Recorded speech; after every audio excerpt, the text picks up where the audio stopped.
Ladies and gentlemen, boys and girls, Callous Mind Talking Head Livecast, episode 34, Sports, Politics, and Cultural Stories. I want to start today's live stream by saying that it's good to be back and that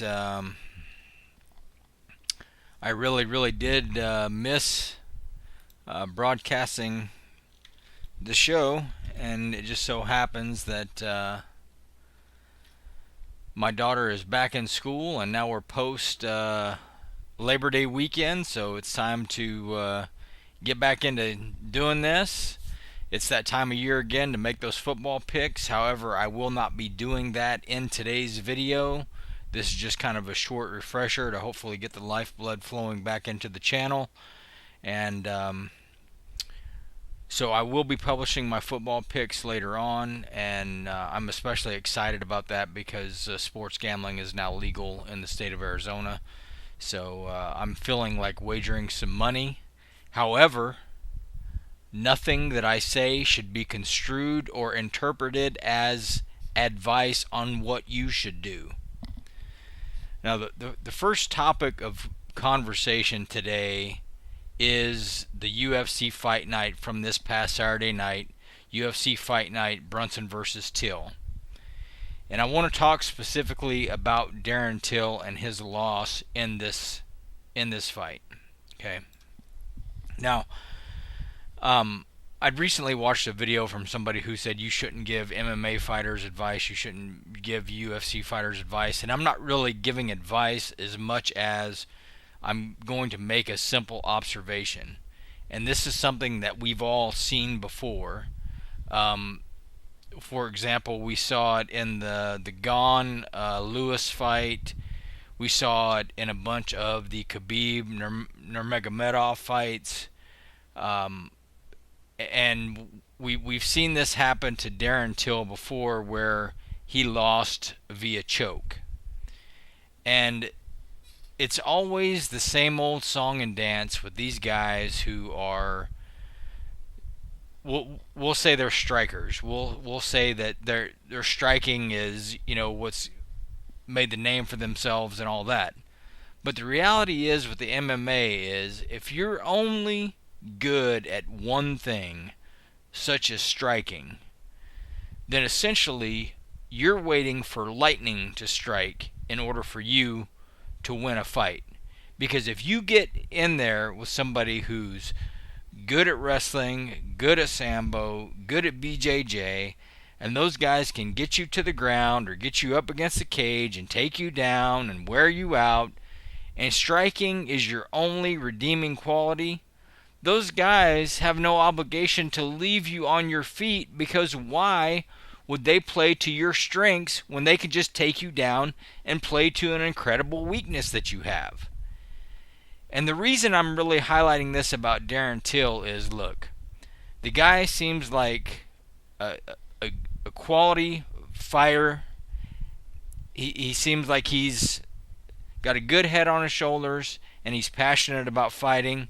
Seems like a pretty sharp young man. Having said that, though, this is the second time in a big spot that you've lost to being choked. You lost to a Darce choke, and now you lost to a rear naked choke. And my point is simply, this is an observation that we've seen in fights over and over and over again. People who are comfortable on the ground, or at least capable on the ground, don't normally get choked out. But when you think, so the people who are at least capable on the ground are not letting themselves get choked. But if we look at some big names, Conor McGregor, he's been choked out. See, Dustin Poirier, he got choked out. Gaethje got choked out. Darren Till, now you've been choked out twice in big spots. So I'm begging you, as a fan of you as a fighter and as a fan of the sport, please, please, please stop giving up your back on the ground and stop getting choked out in these big fights. Do something to improve your ground game and strengthen your ability to be on the mat. Because I'm just saying, there's a lot of guys out there in the UFC and MMA in general who are good quality strikers, and that's great and that's entertaining to watch. But the reality is, the guys who win championships and who hold those championships are not just one-sided animals. These guys know how to choke you out. They know how to knock you out. They're not waiting for lightning to strike for that one punch that may or may not come. They're working you. They're exhausting you. They're going to get you on the ground, and they're going to choke you unconscious. And that's just what this game is. And you're going to see this repeat itself, because this Derek Brunson and Darren Till fight is not an anomaly. It's really pretty much the rule and not the exception. These guys go in here and they can strike, and you're going to see this fight duplicate itself when Francis Ngannou and Gane get together to unify the heavyweight championship. My prediction is Gane will win that fight, because he's not only has he sparred with Francis in the past, but he seems to be capable on the ground. And he's not going to be looking to knock Francis out. He's only going to be looking to beat Francis. And so all he's got to do is avoid getting knocked out, like he did against Derek Lewis. He'll be able to wear Francis down most likely, and he should win that game and the unified heavyweight title. Mark my words, this is a prediction for way off in the future. Anything can happen, but the reality is that I'm just saying that the Derek Brunson fight, or Derek Brunson versus Darren Till fight, has happened before, and it'll happen again, and it just keeps happening. That's the one thing that's consistent about the UFC is, if your primary way of winning is to knock people out, chances are you're just not going to win a title. So ask Derek Lewis about that. Here it was. He fought this guy who was, maybe somewhat unknown and stuff. And, Derek Lewis, God bless him, he's got the ability to end a fight in any moment with one punch. But once again, you're just waiting for lightning to strike when you're waiting on that knockout. Because there's other guys who are much more well-rounded than that, and they're not waiting for the knockout. They are wearing you down. They're going to get you on the ground, and they're going to submit your ass, period. They're not waiting for lightning to strike. They're calculating your demise, wearing down your cardio, wearing you out, getting you on the ground, and submitting your ass, and that's it.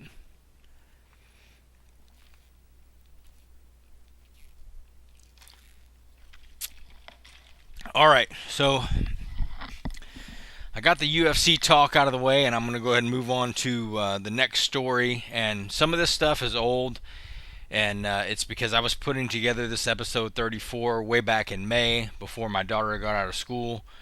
Unfortunately, I never got a chance to broadcast because her end of the school year came before I thought it was time. I think she got out like the week before Memorial Day weekend, so I wasn't ready, and so I built the show notes, and then I haven't gone live since then, and so I'm live today, and here we are.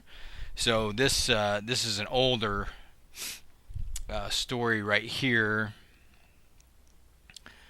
This is from May 24th, and there could be new developments in this story. Keith Appling, former Michigan State basketball player, arrested in connection with fatal shooting. Former Michigan State basketball player Keith Appling has been arrested in connection with a deadly shooting in Detroit this past weekend. And granted, remember this is from May 24th, as you can see right here. Appling was arrested Monday by Michigan State police in Chelsea, Michigan, about 55 miles west of Detroit. Troopers recovered a firearm during the arrest, according to state police. Appling, 29, had been named as a suspect by Detroit police in the shooting death of an unidentified 66-year-old man. Police said Appling and the man got into an argument Saturday evening that escalated into a physical fight. Appling is accused of firing several shots, fatally wounding the man and driving away from the scene. Appling faced drug charges in February 2020 and, according to news outlets, was sentenced in December to 18 months probation. In 2017, he was sentenced to a year in jail for carrying a concealed weapon and resisting police. Appling played for Michigan State from 2010 to 2014. He also played basketball overseas and had 2 brief contracts with the Orlando Magic. So that's kind of an old story, but I thought that was interesting anyway. It's terrible that people, especially former athletes, throw their lives away by getting involved in a criminal activity. See, next up, this was from May 25th, and I highlighted this story because I thought it was funny. Cleveland Indians, and it won't be the Indians for very much longer because you guys know they've changed their name to the Guardians, or will, I think, beginning next season. Cleveland Indians Zach Plesac breaks right thumb ripping off shirt. What? Breaks right thumb ripping off shirt. Boy, that's a headline I never thought I'd ever see. This was once again from May 25th. Add the latest entry to the book chronicling bizarre baseball injuries. Cleveland manager Terry Francona said Tuesday the team will place right-handed starter Zach Plesac on the injured list because of a non-displaced fracture of his right thumb. The 26-year-old suffered the injury while rather aggressively ripping off his shirt and catching his thumb on a chair in the locker room. What the hell? Plesac started Sunday's game against the Minnesota Twins at Progressive Field, allowing 5 runs in 3 2/3 innings. When the swelling in Plesac's thumb failed to subside on Monday, he underwent an x-ray that revealed the fracture. He called athletic trainer James Quinlan, and James called me, Francona said. It was pretty swollen yesterday, and as you can imagine, our wheels started to turn. Plesac will meet with a hand specialist, Dr. Thomas Graham, on Wednesday to learn more about the prognosis. Plesac's injury puts the Cleveland rotation into a bind with right-hander Tristan McKenzie demoted on Saturday. Cleveland already planned to use a bullpen game to fill McKenzie's turn in the rotation Wednesday, but will need a starter on Friday to fill Plesac's turn. The Indians also, let's see, okay. So,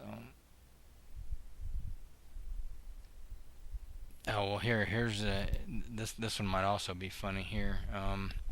See, Cleveland Indians pitcher Zach Plesac injuring himself taking off shirt joins list of bizarre sports injuries. Oh, so there's going to be oh yeah, Bill Grammatica. Yeah, how the hell can you forget that guy who blew out his knee by jumping up and celebrating or some shit? While playing for the Arizona Cardinals in 2001, Bill Grammatica hit a routine field goal, put his team up 3-0 in the first quarter of mid-December matchup against the New York Giants. The place kicker jumped in celebration, landed awkwardly, and tore his ACL. I couldn't tell you right now what I'm going to do. What the hell? Chris Hansen.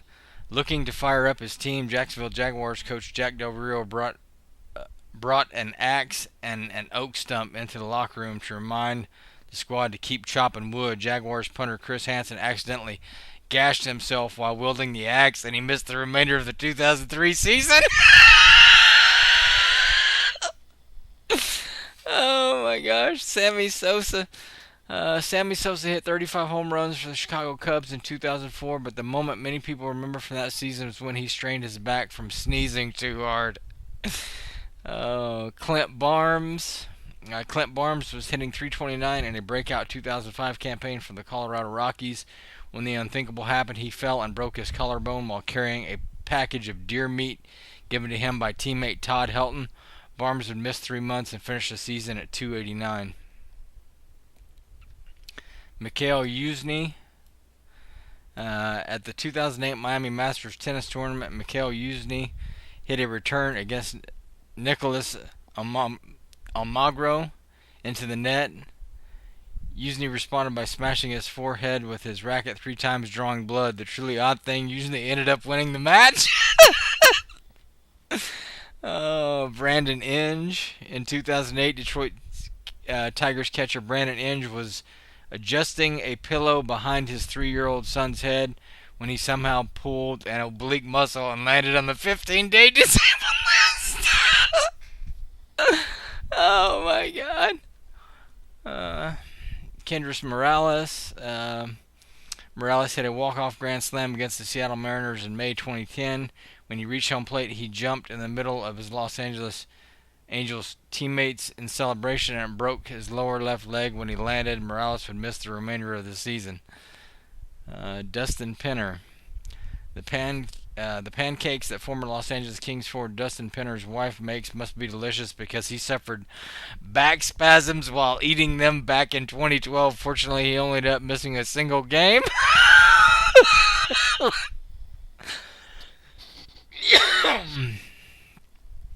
Antonio Brown. Then with the Oakland Raiders, wide receiver Antonio Brown used improper foot protection at a French cryotherapy clinic in 2019 and developed severe frostbite in July. Summer frostbite isn't an unprecedented reason for a player to miss time. It famously happened to Major League Baseball outfielder Ricky Henderson once after he fell asleep on an ice pack, but it's certainly not something anyone expected to happen. Oh my gosh. That is too funny, man. Alright, and then this one was also a strange story. This was from June 2nd. Virginia Tech Hokies freshman Isi Etute charged with murder. Wow. I don't really know what the latest developments are on this story either, because like I said, once again, this is from June 2nd. Virginia Tech freshman linebacker Isi Etute has been arrested and charged with second-degree murder and is being held without bond, according to Blacksburg, Virginia Police Department. In a statement on its website, the Blacksburg Police Department said it responded to a welfare check at 10:30 p.m. on Tuesday and found a deceased male victim. Detectives determined the death a homicide and arrested Etute on Wednesday. He is being held at the Montgomery County Jail. Virginia Tech released a statement Wednesday saying that Etute had been immediately suspended from the football team and from the university. Blacksburg Police continues to lead this ongoing investigation, and the university will assist law enforcement agencies working the case in any way it can, the school said in its release. So, alright, well, let me come over here and check any comments and see. I don't see looked like Adam didn't show up, so maybe he didn't get the notification or what have you. But either way, it's good to be back. I hope you guys have enjoyed the show. I've enjoyed being here, and be on the lookout. It's going to be most likely Friday when I release the NFL picks for Week 1 video, and look for it to go live probably around 1:30 p.m. Mountain Standard Time. So for those who are interested in that, be sure to watch that. And if you haven't already done so, please subscribe to the channel, like this video, share it with anyone you think may like it as well. And until next Tuesday when I'm live again, I hope you guys will all be good to yourselves and each other. And that's it. I'll talk to you later. God bless.